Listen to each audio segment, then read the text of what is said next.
அனைவருக்கும் வணக்கம். ரேஷன் கடை ரிசல்ட் பற்றின அப்டேட்ஸை தொடர்ந்து நம்ம சேனலில் பார்த்துட்ருக்கோம். அந்த வகையில் மதுரை மாவட்டத்திற்கான ரேஷன் கடை ரிசல்ட் வந்திருக்கு.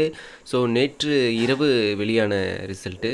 ஸோ வெள்ளிக்கிழமை ரிசல்ட் வருமா வராதா அப்படின்னு சொல்லி நிறைய பேர் கேட்டிருந்தீங்க. ஸோ நாமளும் அதை பற்றி வீடியோஸில் சொல்லும்போது இன்னொரு முக்கியமான விஷயத்த சொல்லியிருந்தோம்.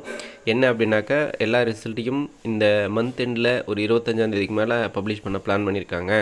முன்னாடி வரதுக்கான வாய்ப்புகள் இல்லை அப்படின்ற விஷயத்த சொல்லியிருந்தோம். பட் இந்த வீக்கெண்டில் எவ்ரி வீக்கெண்டில் வெள்ளி சனி நேரில் வெளியிடுவாங்கள்ல, பப்ளிஷ் பண்ணுவாங்கள்ல சில மாவட்டம். அந்த மாதிரி 1-2 மாவட்டம் ரிலீஸ் பண்ணால் நல்லாயிருக்கும் அப்படின்ற மாதிரி நம்ம பேசியிருந்தோம் நேற்று வீடியோலையும். ஸோ இப்படிப்பட்ட விஷயங்கள் நடந்துருது. ஸோ அதே மாதிரி நேற்று ஒரு மதுரை மாவட்டத்துக்கு ரிசல்ட் வந்தது ஒரு மகிழ்ச்சியான விஷயந்தான். ஏன்னா ரிசல்ட் அப்படியே ஒட்டுமொத்தமாக அப்படியே ஒரு வாரத்துக்கு மேலே 10 நாளுக்கு மேலே போடாமல் இருந்தபோது மதுரை மாவட்டத்துக்கு ரிலீஸ் ஆனது ஒரு மகிழ்ச்சியான செய்தி. சரி, ஓகே, என்ன ரிசல்ட்டில் என்ன வந்திருக்குன்னு பார்க்கலாம். செலக்ட் ஆனவங்களுடைய லிஸ்ட் கொடுத்துருக்காங்க. மதுரை மாவட்டத்தில் செலக்ட் ஆகிருக்கக்கூடிய அனைவருக்கும் வாழ்த்துக்களை தெரிவிச்சுக்கலாம்.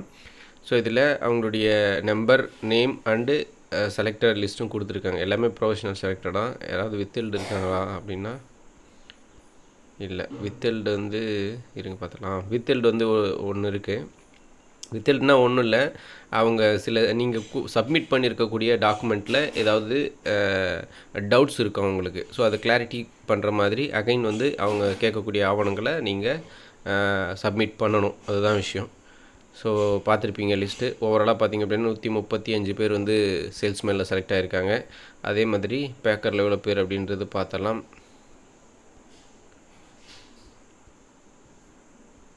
இதில் வித்தெல்டு யாரும் இல்லை. பேக்கரில் 25 பேர் செலக்ட் ஆகிருக்காங்க மதுரை மாவட்டத்தில்.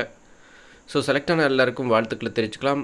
மேலும் ரேஷன் கடை சம்மந்தப்பட்ட ரிசல்ட் சம்மந்தப்பட்ட அடுத்தடுத்த அப்டேட் வந்துகிட்டே இருக்கும். ஸோ அடுத்தடுத்த நிகழ்வுகளுடன் அடுத்தடுத்த தகவல்களுடன் அடுத்த வீடியோவில் சந்திக்கிறேன். நன்றி.